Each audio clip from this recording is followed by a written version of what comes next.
weather continues, a lot of clouds, and as well, for some reason there's a lot of protests again. And with that in mind, what's going on today? Talk about things like protests with conflict around the world. Seems like a lot of news around things like military drones and stuff like that. How about this one? This drone was talked a lot about and still is during, I guess, the conflict between Ukraine and Russia. This one says, Turkish defense firm celebrates maiden flight of fighter jet drone. Turkish defense firm Bayraktar has announced that its first jet-powered unmanned aerial combat vehicle, sometimes referred to as a fighter jet drone, completed its maiden flight on December 14th. Naykar has gained international renown for military success in the field of its Bayraktar TB2 combat drones, used by the Azerbaijani and Ukrainian armed forces among others. And they did show off videos of it, and just with some of these quotes, they make it sound like they're flying a toy or something like that, or for fun.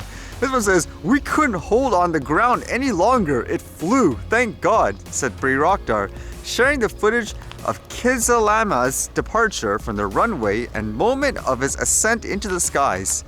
The new drone powered by a jet engine has similar exterior features to the 5th generation fighter jets. Crucially, however, little is known of the proven technical specifications of the UCAV that translate into combat potential.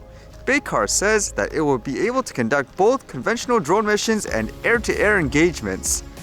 And from what it says here, the flight range is 930 kilometers and it goes up to 10,668 meters while going for about 5 hours at a time and has a maximum speed of 900 kilometers an hour.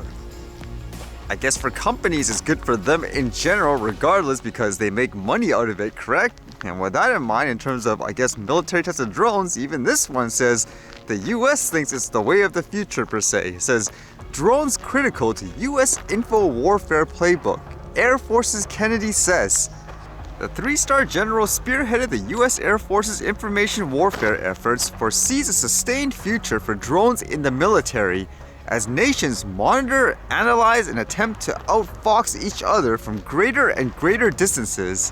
I thought that would be a given too. I wouldn't be surprised in the future if there literally are nothing but robots in the battlefield. It says military adoption and deployment of drones has ballooned in recent years, with the Russia-Ukraine war pushing their use into the popular spotlight.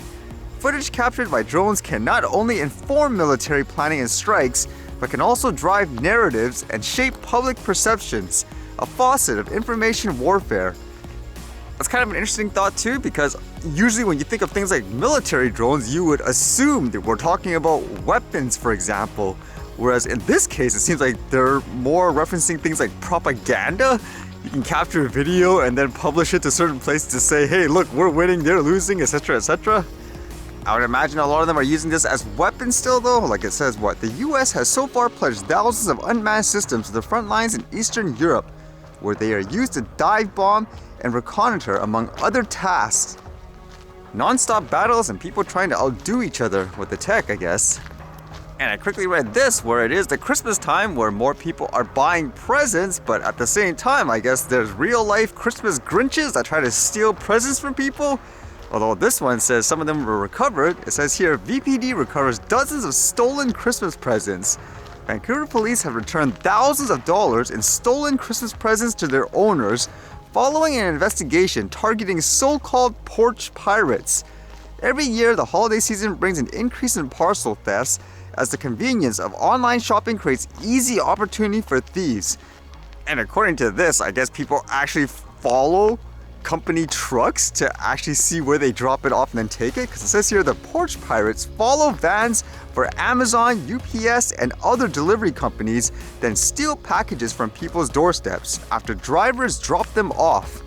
And I guess with this one investigation, they're saying they recovered like what, Nike runners, golf clubs, scooters, tools, and dozens of other would-be Christmas presents. Most of the parcels have now been returned to the rightful owners. Wow, stealing things like a scooter too, I would imagine it's kind of expensive. But either way, I guess you need to be careful. I guess in situations like these, this is why you would want, I guess, a camera type of doorbell type of thing, huh? To keep track of it. And at the same time, I would imagine for these expensive items, you'd normally need a signature, wouldn't you? Like they can't just drop it off on the porch.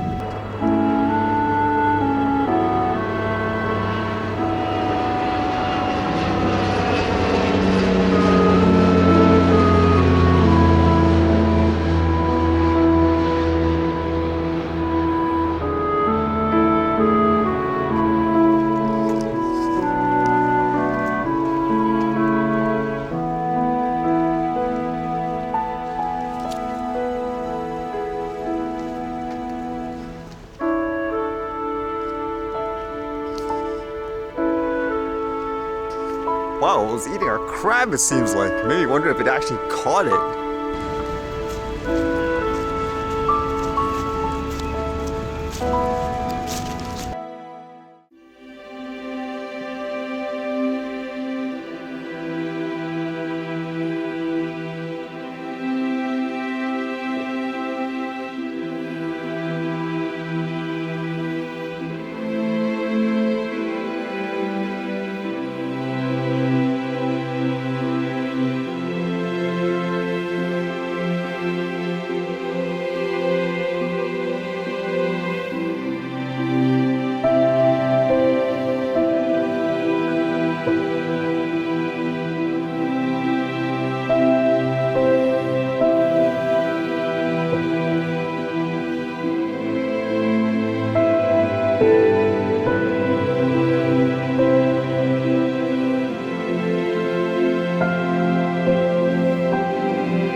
Alright, see you guys later.